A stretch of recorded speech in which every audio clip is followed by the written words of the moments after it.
I'm Albert Spencer, Assistant Professor of Philosophy at Portland State University, and welcome to my presentation on the Vampire Foucault, Erotic Horror RPGs as Technologies of the Self.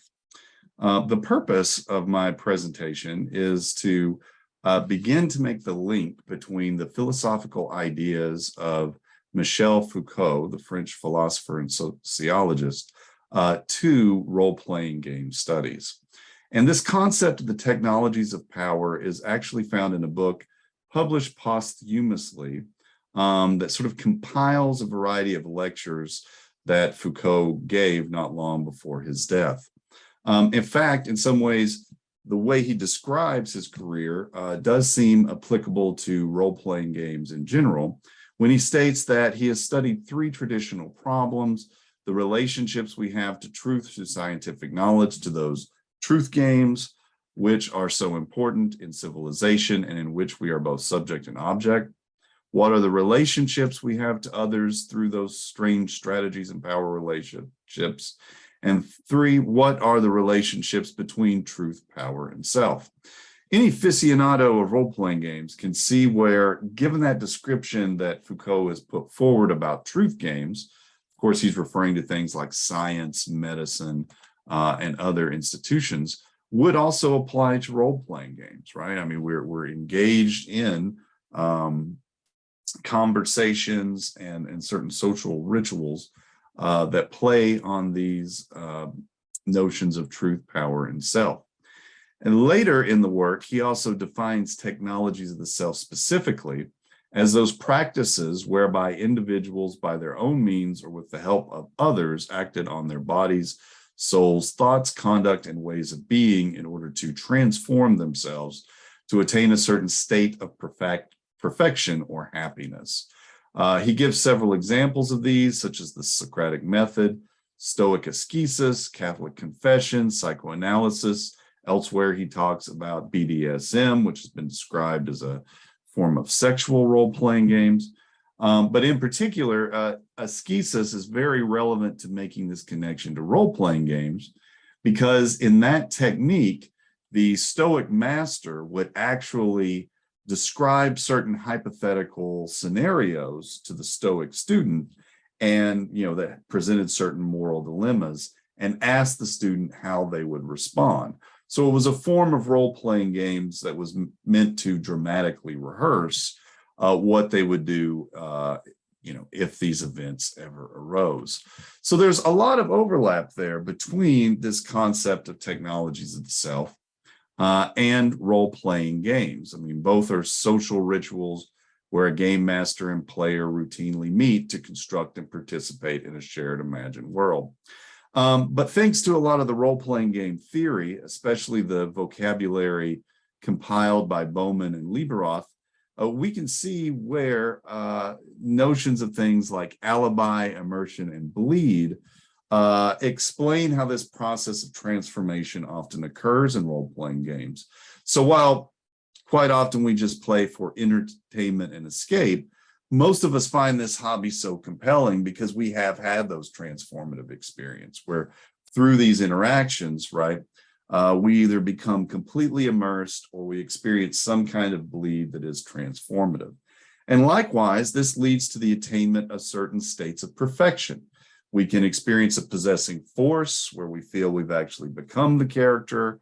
We can experience character realization, where we feel like the character is sort of separate from ourselves as a real entity.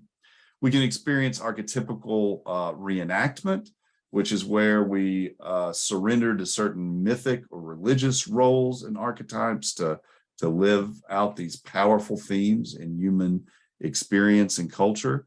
And we can also experience emancipatory bleed, where by adopting certain character traits that go against colonized norms, we can sort of deconstruct those oppressive norms that we've internalized, right? So it has this liberatory function. In that regard, I personally think that Vampire the Masquerade, Vampire Dark Ages, and really any of the World of Darkness games are particularly good at functioning as technologies of the self. Now, why is that? Well, it's because the rules, the settings, the themes, or the technologies of signs, as Foucault would refer to them, really enable this sort of deeper psychodrama and introspective form of role-playing. And if we look at vampires specifically, the vampires are always examples of what Bowman calls our ideal self and our taboo self. On the one hand, vampires represent idealized forms of ourselves. They're immortal, they're very powerful, they're quite often beautiful and sort of sexual masters, if you will. So they embody a lot of these traits that we hope we would have. At the same time, they are monsters, and they are quite literally participating, or at least symbolically participating, in certain taboos in most society. I mean, for example, they're cannibalistic. They have to feed off of the blood of others in order to live. And there is a necrophilic quality in the sense that vampires are dead. And so however attracted and compelling we are to them, they're not natural creatures anymore. And so this is kind of just on principle playing with some deep taboos. Vampires also function as a form of erotic role play. They're inherently erotic creatures. They have been throughout literature, but they're also erotic in the broader Platonic sense within this particular game. If we think of eros meaning anything that we might desire, a big part of playing vampire is, what does your character desire? How are they going to give meaning to their immortality? And will they actually be able to maintain a will to live, right? Based on whatever projects they create for themselves. But the best work on this has been done, or most extensive work on this has been done by Bowman and Beltran on Vampire the Masquerade as a form of Jungian shadow work, right? So according to Carl Jung, all growth and transformation come by accessing the shadow. These can be things that we oppress about ourselves, that we repress about ourselves, that we don't want to face. But they can even be certain traits that we have that we just don't realize we have. They're unknown to us. And so Bowman and Beltran both say that when we create characters, we are in a sense accessing our shadow, either to try to confront something that we're uncomfortable with, which is what a horror game like Vampire allows us to do, or to simply access parts of our personality that we were unaware of that were there. And finally, Kim talks about how horror play can actually be quite healing because it enables us to face certain existential or deep cultural fears that we have in a safe setting. And so this allows it to be empowering. It's worthwhile to sort of state a note of caution. I mean, as Beltran says, you are what you eat. So it's not to say that you can't have transformative experiences by playing other role-playing games, or that other role-playing games might not be better suited. But Vampire does seem to, because of the game mechanics, the psychological traits, and the virtues, to be particularly good for thinking about this. But one might want to be conscious to not always be playing horror games or only expecting horror games to have this transformative effect. That being said, it's a powerful vehicle for transforming the self, and I think is a good candidate for what Foucault calls technologies of the self.